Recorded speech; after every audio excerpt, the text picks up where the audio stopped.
अस्सलामुअलैकुम रहमतुल्लाहि व बरकातुहू। मैं उम्मे फ़ातिमा।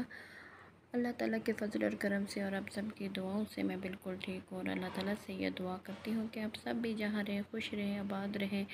और अपने अपने काम बख़ैर ख़ूबी सर अंजाम दें। अल्लाह ताला से यह दुआ है कि अल्लाह ताला हमारे सग़ीरा और कबीरा तमाम गुनाहों की मग़फ़िरत फ़रमाए और हमें नेक काम करने की तौफ़ीक़ अता फ़रमाए। अल्लाह ताला से ये दुआ है कि अल्लाह ताला हमारे तमाम छोटे बड़े तमाम मसाइल मिनटों में हल हो जाए और हमें किसी किस्म की कोई परेशानी कोई तकलीफ़ का सामना ना करना पड़े और अल्लाह ताला अपनी कुदरत से तमाम मसाइल हल कर दे। अल्लाह ताला की जो रहमत है वो हम पर कायम व दायम रहे और हम अपने तमाम काम बख़ैर ख़ूबी सर अंजाम दे सकें, क्योंकि जब तक अल्लाह ताला की मदद हमारे कामों में शामिल नहीं रहेगी, हमारे किसी मामलात में अल्लाह ताला की मदद जब तक शामिल नहीं रहेगी, हम कोई काम बख़ैर ख़ूबी सर अंजाम नहीं दे सकते। इसलिए अल्लाह ताला से ये दुआ करती हूँ कि अल्लाह ताला हमारे हर काम में अपनी मदद शामिल रखे और हमें किसी किस्म की कोई मुश्किल का सामना ना करना पड़े और हम ये भी चाहते हैं कि अल्लाह ताला हमें हर जगह पर इज़्ज़त और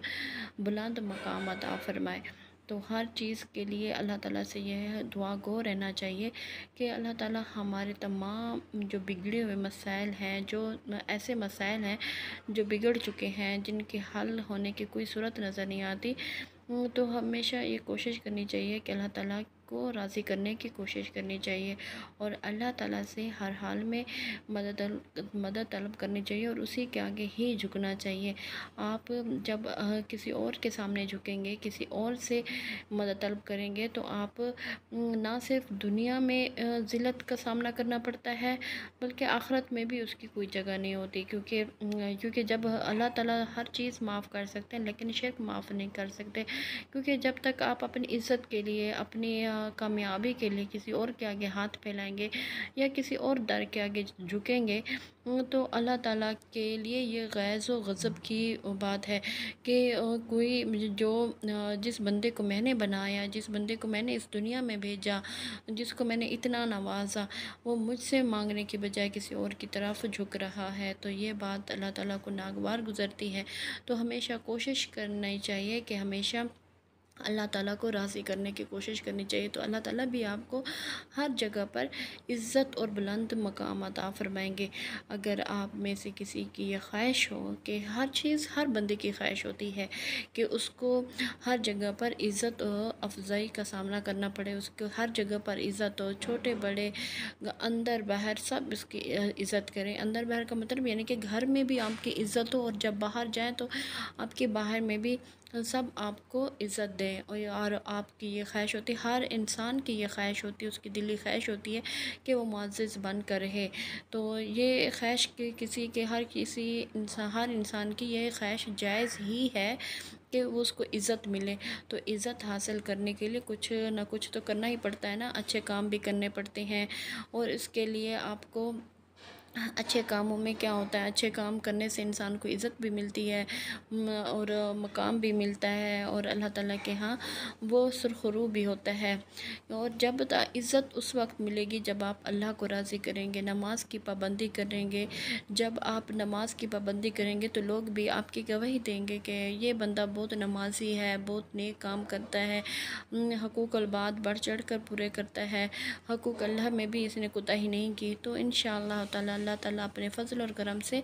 आपको इज़्ज़त और मकाम ना सिर्फ़ इस दुनिया में देंगे बल्कि आपका आखिरत में भी इसका बहुत बुलंद मकाम होगा। और जब जो बंदा अल्लाह ताला को राज़ी करने के साथ साथ अल्लाह ताला के बंदों को भी राज़ी करता है, तो अल्लाह ताला उसको इज़्ज़त की हाँ, इज़्ज़त की जो बुलंदियाँ हैं वो अता फ़रमाता है। और इसके अलावा अगर कोई शख्स को ये लगता है, किसी शख्स को ये लगता है कि उसकी घर में भी इज़्ज़त नहीं है, बाहर में भी इज़्ज़त नहीं है, जब वो ऑफ़िस जाता है तो वहाँ पे भी उसका हाकिम है, जो अफ़सरान हैं वो इसकी बेइज़्ज़ती करते हैं, या किसी को वो अपनी तरफ से तो अच्छा काम करने की कोशिश करता है लेकिन फिर भी उसको वो इज़्ज़त और वो मकाम नहीं मिल रहा जिसका वो हकदार है, तो ये वज़ीफ़ा उनके लिए बहुत ही मुजरब, बहुत ही बाइस बरकत वाला, बाइस इज़्ज़त वाला ये वज़ीफ़ा है। अगर कोई चाहता है कि उसकी इतनी अच्छाइयों के बावजूद, इतनी मेहनत के बावजूद उसको वो इज़्ज़त, वो मकाम नहीं मिल रहा, तो ये वज़ीफ़ा उनके लिए है। तो वैसे भी हर एक को ये वज़ीफ़ा करना चाहिए, क्योंकि कितना छोटा सा वज़ीफ़ा है और आप इसको बहुत जल्दी ही पढ़ लेंगे और ये इसमें आपका कोई टाइम भी नहीं लगना। और इसके साथ आपने इसको सिर्फ़ और सिर्फ सुबह के टाइम पढ़ना है। सुबह की जब आप नमाज़ के लिए उठते हैं, नमाज़ तो सभी अदा करते हैं और कोशिश करनी चाहिए कि आप नमाज़ की पाबंदी करें, क्योंकि जब तक नमाज़ की पाबंदी नहीं होगी कोई वज़ीफ़ा कबूल नहीं होगा, कोई वज़ीफ़ा सक्सेसफुल नहीं होगा। क्योंकि जब हम अपने मामलात दुरुस्त नहीं करेंगे तो हमें ये उम्मीद भी नहीं रखनी चाहिए कि हम जो वज़ाइफ़ कर रहे हैं वो कबूल हो जाएंगे। वज़ाइफ़ कबूल करवाने के लिए आपको अपने मामलात दुरुस्त करने पड़ेंगे, अल्लाह से मामला दुरुस्त करना पड़ेगा और उसके लिए आपको नमाज के पाबंदी लाजमी होगी, करनी होगी। नमाज किसी हालत में भी माफ़ नहीं है। तो आपने क्या करना है कि आपने इस वज़ीफ़े को सुबह की नमाज के बाद, जब आप फ़जर की नमाज अदा करें, आपकी अगर आँख नहीं खुलती तो आप अलार्म लगा लिया करें। जब आप फ़जर की नमाज के लिए उठें तो 41 मरतबा, जब आप नमाज से फ़ारिग हो जाएं तो या अज़ीज़ु 41 मरतबा, अव्वल व आखिर 3-3 मरतबा दुरूद इब्राहीमी पढ़ना है और उसके बाद आपने 41 मरतबा या अज़ीज़ु पढ़ना है।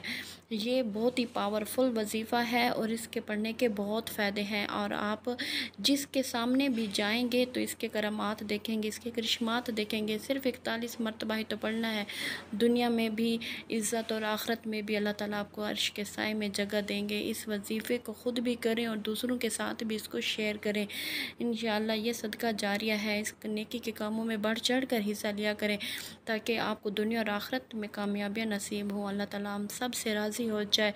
और अल्लाह ताला हमारे तमाम मामलात दुरुस्त कर दे। जज़ाकल्लाह खैर। अस्सलामु अलैकुम व रहमतुल्लाहि व बरकातुहू।